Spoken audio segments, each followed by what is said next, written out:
This is The Point, news from noise, daily market call presented by Kattan Ferretti Financial. I'm your CEO, Brad Roth, and I look forward to having a daily discussion with you over the topics that we present in this note every single morning. So without further ado, The Point.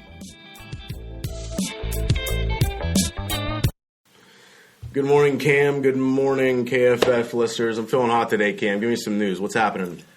U.S. markets are trading a bit lower this morning as oil drops yet again, and the U.S. dollar strengthened after most global markets have traded lower overnight. Retail sales and consumer price data were weaker than expected yesterday, and the Fed rose interest rates as expected, though comments noted that they are keeping an eye on weaker than expected inflation. The Fed also said they expect to raise rates once more before the end of the year, but trading markets are pricing this in at a less than 50% chance. There is a good bit of economic data scheduled to be released today, including initial jobless claims, export-import prices, and manufacturing data. Goldman Sachs CEO and Michael Bloomberg talk about becoming a technology firm in the financial world, and we agree, as that's a large part of our goal here at Kattan Ferretti Financial. Like them, we can't believe no one else is really doing this at the moment, and it's truly the only way to do the job properly. Bloomberg New Energy Finance Department reported that half of America's nuclear energy plants are losing a combined $2.9 billion per year thanks to renewable energy and cheap gas. Outside the United States, European markets are trading lower after British retail sales were lower than expected, much like sales data yesterday in the United States. Keep in mind, U.S. consumer spending accounts for 70% of growth in the United States.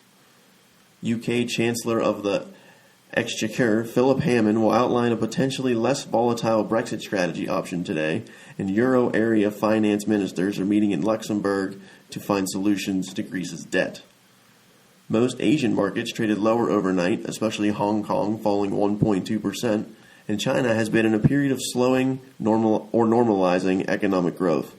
One of the problems China is facing is debt levels. It seems there are some loud, powerful voices proactively addressing these concerns, but it requires daily attention to keep a finger on this pulse and understand how China's markets are linked to global markets. The U.S. Treasury Department wants to include China among a proposed group of hostile nations whose companies would undergo extra scrutiny for national security risks if they seek to buy stakes in American corporations. And the U.S. can't seem to be clear on which side of the Saudi-led embargo against Qatar is favored after accepting $12 billion F-15 order from Qatar. Now, Bobby, how exactly does this low inflation report yesterday affect the Fed's decision-making? Well, it's a great question, Cam. I'm going to go on a little bit of a rant about this. So the biggest problem with low inflation is obviously wages aren't moving, right? They're not growing as fast as they need to. So as inflation is low, even though earnings are really strong, growth is accelerating,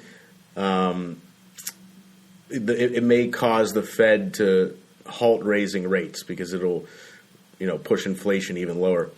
The issue, though, is that it's not just monetary policy that's going to control inflation or stimulate wages, right? We have this thing called a minimum wage in America, and it's too low, right? I'm not in favor of like some extreme socialist situation where, everybody's got gumdrops and lollipops and, a 3-hour workday or something. But because if so, we'd be leaving right now. We're about 3 hours in. But the issue is that that policy has to raise minimum wages. They have to be at least at the poverty line or above, or else you don't have a solid base for which there to be wage growth, right? I actually testified in front of the state Senate on this. I got in a nice back and forth with Senator Scott Wagner, right? And there's one thing that I think was a great analogy, if I can pat myself on the back, that I think puts this more into perspective, because the argument that you hear all the time is, well, free markets should decide, wages and whatnot. And yeah, of course they should decide, higher, the whole scope of it after there's a base. And my analogy was, let's assume that people aren't people, that they're machines, right? If your machinery, or let's say your laptop, right, is dirt cheap, There's no need to update its virus scans. There's no need to, you just go buy a new one, right? And you probably have 6 dozen of them laying around.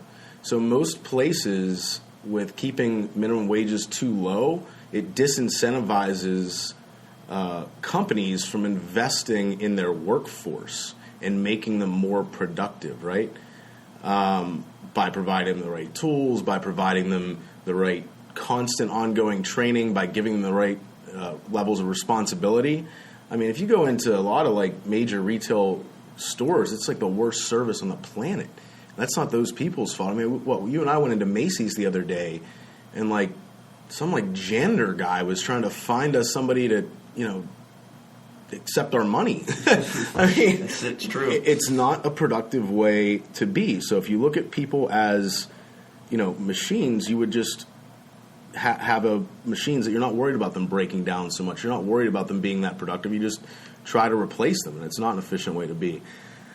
So that's my 2 cents there. I also want to give you all a little insight into what it's like to be in the Kattan Ferretti financial offices. I'm all fired up today. Brad and I had our development meeting yesterday, and I rolled in with like some great ideas, and then Brad followed up with his ideas and just blew everything away. So there's a lot of cool things to keep an eye on here.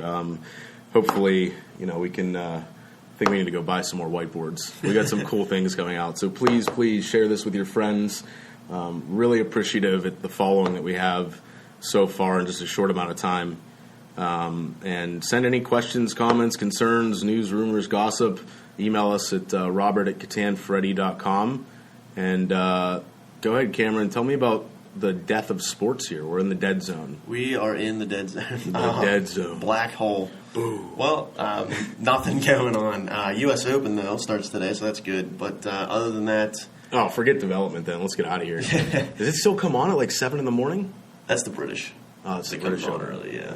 I'm sure it won't come on until like 4. Great. I don't know. Hopefully it's a good one. So. Yep, sounds good. All right, everyone. Well, this was The Point for, what's today's date, Cam? June 15th. June 15th. Thursday, June 15th. We'll see you all tomorrow.